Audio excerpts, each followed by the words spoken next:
자, 오늘 할 작품은 박인로의 누항사와 가난한 날의 행복이라는 이제 작품인데, 자, 여기서 박인로의 누항사는 딱 봐도 시같이 안 보이고 엄청 길죠, 그치? 엄청 긴데, 이거의 이제 갈래는 뭐라고 생각을 하시면 되냐면, 우리가 조선 중기 때 이제 보면은 시조가 엄청 길어진 게 있어요. 그래서 이거의 갈래는 뭐라 부르냐면 가사라고 부릅니다. 가사라고 불러서 운문이랑 상문의 중간 형태라고 불러요. 그래서 형식적으로 보면은 시조가 쭉 엄청 길어진 거라고 생각을 하면 돼. 그래서 맨 마지막 줄이 만약 3, 5, 4, 3 이렇게 오면, 그러니까 말 그대로 세 글자, 다섯 글자, 네 글자, 세 글자가 오면 무슨 가사라고 하냐면 전격가사라고 하고요. 이게 만약 지켜지면 전격가사라고 하고, 만약 이게 지켜지지 않으면 변격가사라고 해요. 그래서 여기서는 대표적인 박인로는 이제 양반이 쓴 가사라고 보면 되는데, 여기서 누항이라는 건 무슨 뜻이냐면 약간 잘 못 사는, 막 지저분한 거리, 마을 이런 것을 의미한다라고 보시면 돼서 못 사는 상황에 대해서 이제 얘기하는 거야. 자, 그럼 바로 한번 해석해 볼게. 어리석고 세상 물정 어둡기는 나보다 더한이 없다라는 거. 나는 어리석고 세상 물정 모른다라고 얘기한 거지, 그렇지? 여기서 이제 시적 화자가 직접적으로 이제 나와 있고요.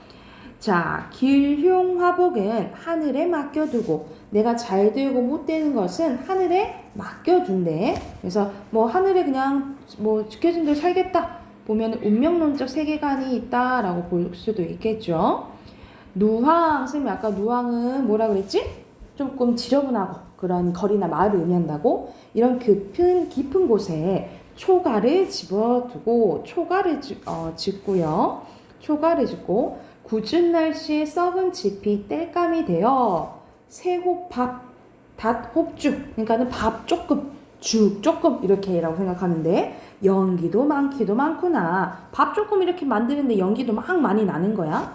그래서 설데운, 덜 데운 숭늉에, 우리 숭늉 알죠? 그 밥에다가 물 해서 끓인 거, 누룽지 비슷한 거, 그치? 이 숭늉에 고픈 배를 속일 뿐이로다. 그래서 여기 선생님이 방금 밑줄 그은 곳 있죠? 그 밑줄 그은 것으로 뭘 알 수가 있는 거야? 이 사람 지금 잘 살고 있어? 잘 못 살고 있지, 그치? 이 사람의 이제 궁핍한 상황을, 가난한 상황을 구체적으로, 사실적으로 표현했다라고 보시면 돼요.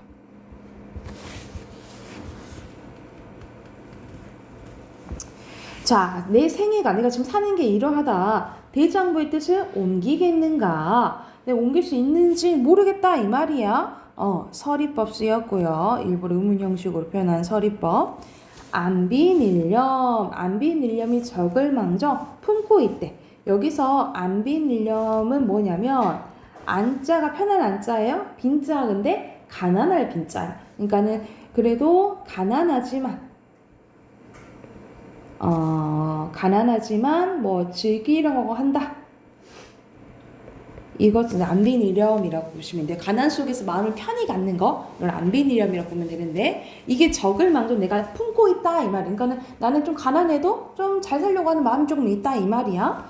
그래서 옳은 일을 쫓아 살려고 하나 날이 갈수록 어긋난대. 왜냐면 장부로 살 것도 있고 가난에 맞춰 사는 것도 조금 다르잖아, 그치? 이럴수록 이제 마음이랑 이런 상황이랑 엇나간다라고 보시면 돼요. 그래서 여기서 이제 조금 갈등이 일어나 있다라고 보시면 되고, 여기서 중략되어 있고, 이 중략의 상황은 뭐냐면 얘가 이제 일을 해야 되는 상황이에요. 아무래도 가난하니까. 이제 근데 농사일을 하려고 하는데, 농사를 하려면 소가 필요하잖아, 그치? 근데 가난한데 소가 어딨어? 그래서 소를 빌리러 이제 가는 상황이라고 보시면 돼요.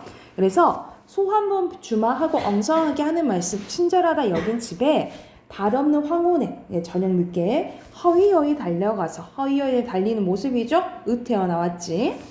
굳게 닫은 문 밖에 우두커니 혼자 서서 큰 기침 에헤미를 오랫동안 한 후에 그러니까 거기 빌리러 간 집에서 이렇게 부른 거지. 어와 누이신고 하면서 소 주인이 나와요.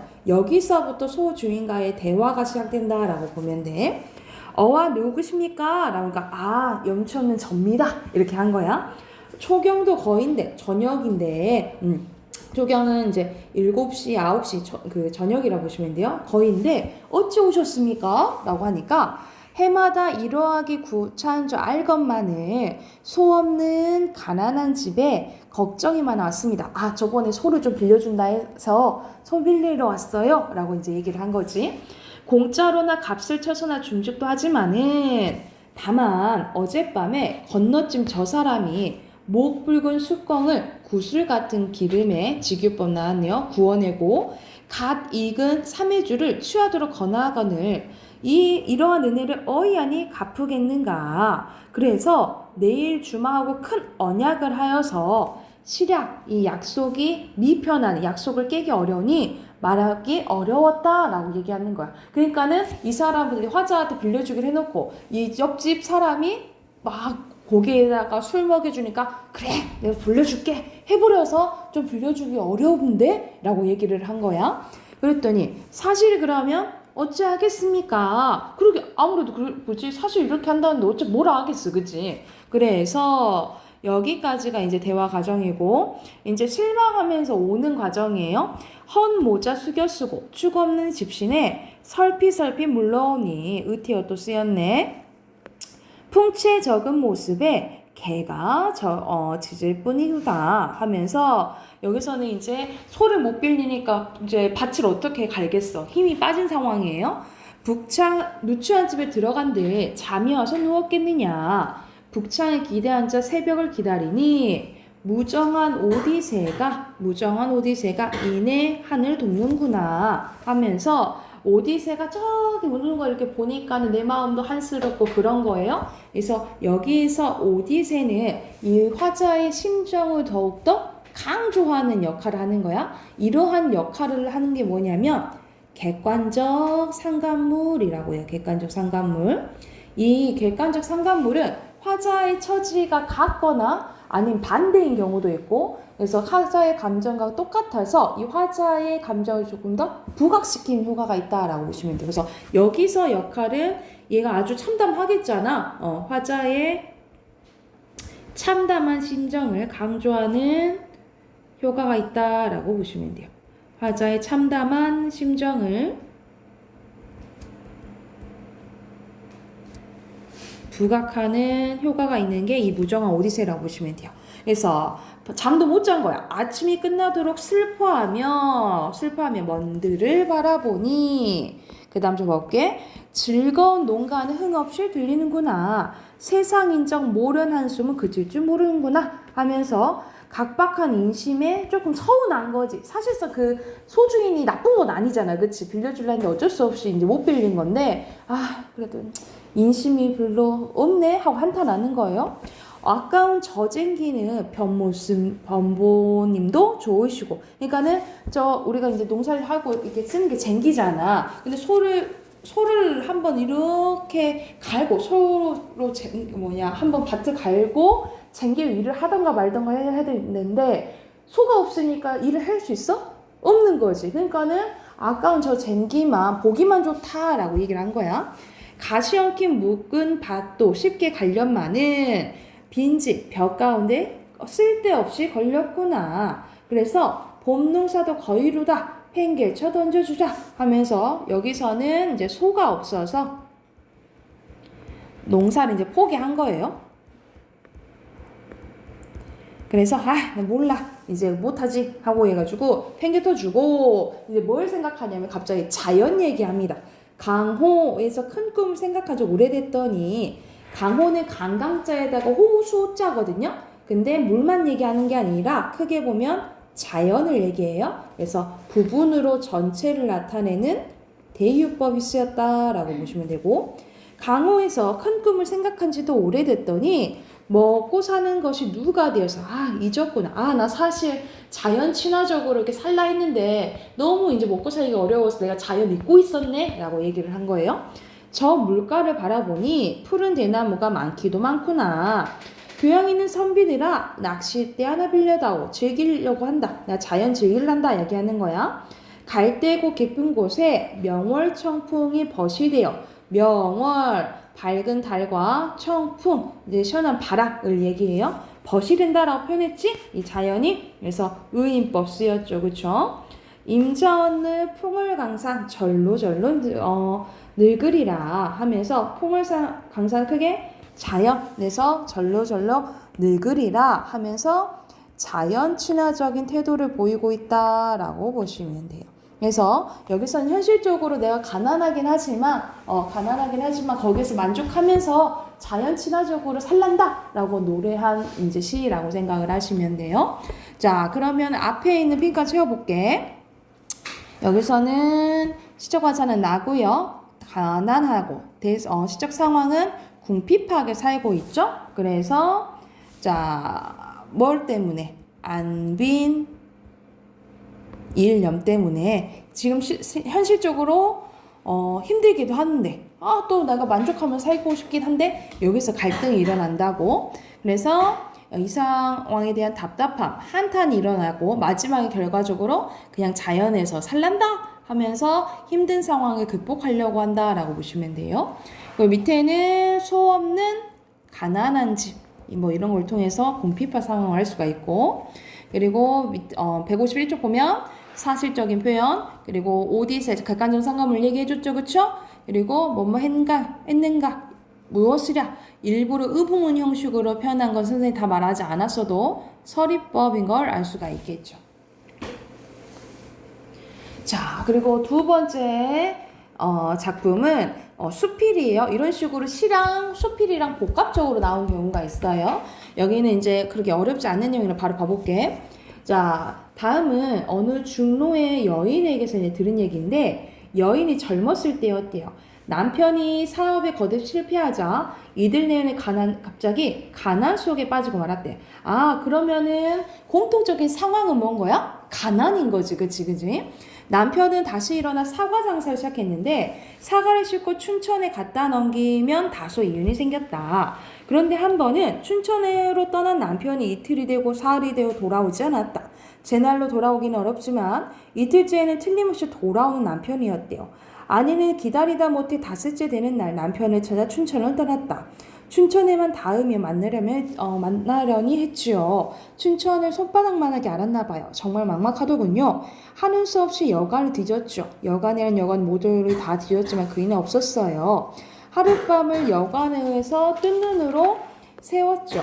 이튿날 아침 문득 그의 친한 친구 한 분이 도청에 계시다는 것이 생각나서 그분을 차단 나셨죠.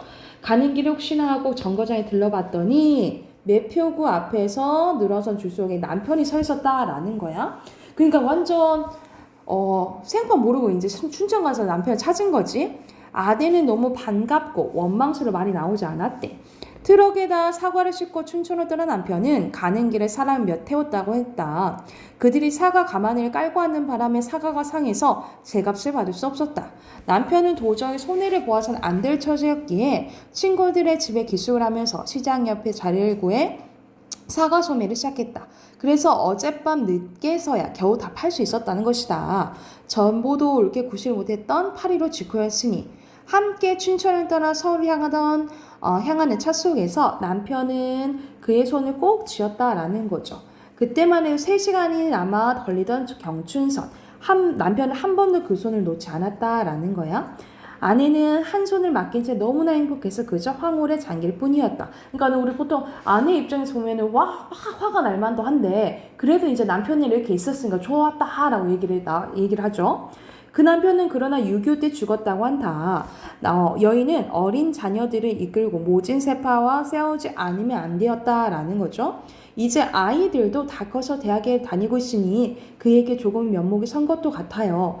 제가 지금까지 살아올 수 있었던 것은 춘천서 서울까지 제 손을 놓지 않던 그의 손길, 그것 때문에 모르지요. 그 손길 덕분에 내가 버텼다라고 얘기를 하는 거지. 여인은 조용히 웃으면서 이렇게 말을 맺었대. 지난달에 가난을 잊지 않는 게 좋겠대. 우리 보통 가난은 힘들다고 생각하잖아. 그치? 근데 이 사람은 가난을 잊지 않는 게 좋겠대. 왜? 더구나 그 속에서 빛나던 사랑만을 잊지 말아야겠다. 그러니까는 이 사람은 뭔가 가난했어도 사랑하고 행복할 수 있다라고 얘기를 하는 거지. 그치? 행복은 반드시 부와 일치하진 않는다라는 것은 결코 진부한 일편의 경고만은 아니다라는 거예요. 그래서 여기서는 가난해도 행복하게 살 수 있다라는 내용을 전한 수필이라고 보시면 되고, 앞에 보면은 빈칸 넣을게. 여기서는 가난 속에서도 서로에 대한 사랑과 애정이 있다라는 거고, 그리고 1화는 과거에 회고하는 여인의 말을 직접 가져온 거잖아요. 인용이죠. 인용이 쓰였고, 그리고 기억이 남는 것은 남편의 손길이라 했죠? 손길. 그래서 결과적으로 생각은 뭐예요? 가난 속에서도 뭐는 있다? 행복은 있다. 이 말을 전하고 싶어하는, 이것을 전하고 싶어하는 수필이라고 생각하시면 돼요. 그러면은 바로 문제 옆에 있는 거 풀어볼까요?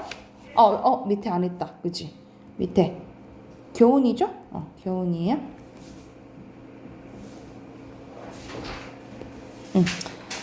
153, 157쪽까지 풀자. 157쪽까지 풀고 답 확인 바로 할게요.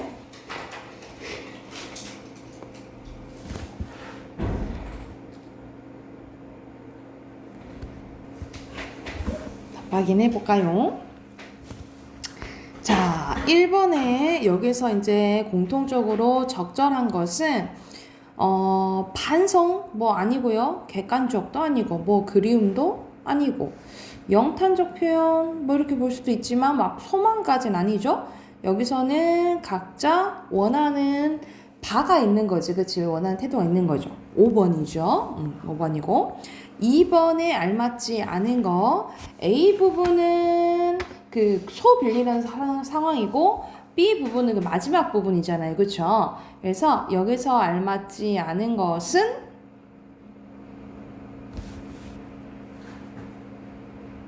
3번인데 어디가 틀렸냐면 자 A는 B와 달리 비유적 표현이 드러냈어요. 그런데 인물의 특징이 드러낸 게 아니야. 비유적 표현이 어디 쓰였냐면 그 구슬 같은 기름 있잖아요. 구슬 같은 기름에 이제 튀겨 고기 줬다 했잖아. 그건 인물의 특징이 전혀 아니지. 그래서 이번에 3번이고요. 3번에 각각 기억 가, 나, 다에 대한 설명 알맞지 아는 것을 고르는 거죠. 알맞지 않은 것은 몇 번? 미지 몇 번 했어요? 2번? 2번 봐볼까? 니은에서는 가의 상을 해결하고자 하는 다급한 심정이 나와 있냐? 니은 어때요? 니은을 찾아라.